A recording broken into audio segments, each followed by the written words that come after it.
4 لاعبين كتبوا التاريخ في المونديال.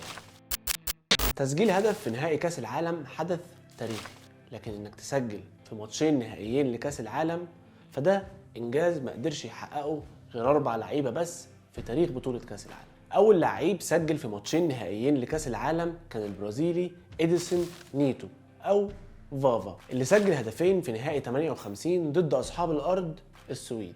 بعدها ب4 سنين في نهائي مونديال تشيلي 62 فافا سجل في مرمى تشيكوسلوفاكيا عشان يبقى اول لاعب في التاريخ يجيب اهداف في ماتشين نهائيين لكأس العالم، ولغايه النهارده هو الوحيد اللي عمل ده في نهائيين متتاليين. تاني واحد عمل الانجاز ده كان اسطوره البرازيل بيليه، وكان عمره وقتها 17 سنه، وده كان في نهائي 58 قدام السويد. بيليه كان وما زال اصغر لاعب يسجل هدف في نهائي كأس العالم في التاريخ. الإصابة حرمت بيليه إنه يلعب نهائي 62، لكنه رجع في نهائي 1970 وافتتح أهداف البرازيل لما كسبت إيطاليا 4-1 عشان تفوز بكأس العالم للمرة الثالثة في المكسيك.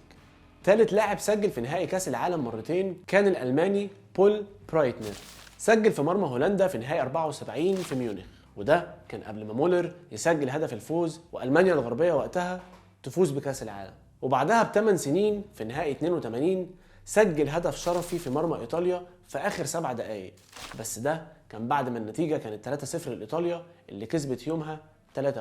آخر نجم سجل مرتين في نهائي المونديال كان حظه زي برايتنر، لقب وخسارة، وهو أسطورة فرنسا زين الدين زيدان. زيزو سجل مرتين في مرمى البرازيل في نهائي 98 عشان يقود فرنسا لأول لقب ليها في تاريخ كأس العالم. بعدها في نهائي 2006 في ألمانيا سجل من ضربة جزاء بطريقة بانينكا في مرمى بوفون عشان فرنسا تتقدم على إيطاليا، لكن بعدها ماتيراتزي تعادل لإيطاليا، زيدان خرج بعديها مطرود في الوقت الإضافي، وفرنسا خسرت بركلات الترجيح.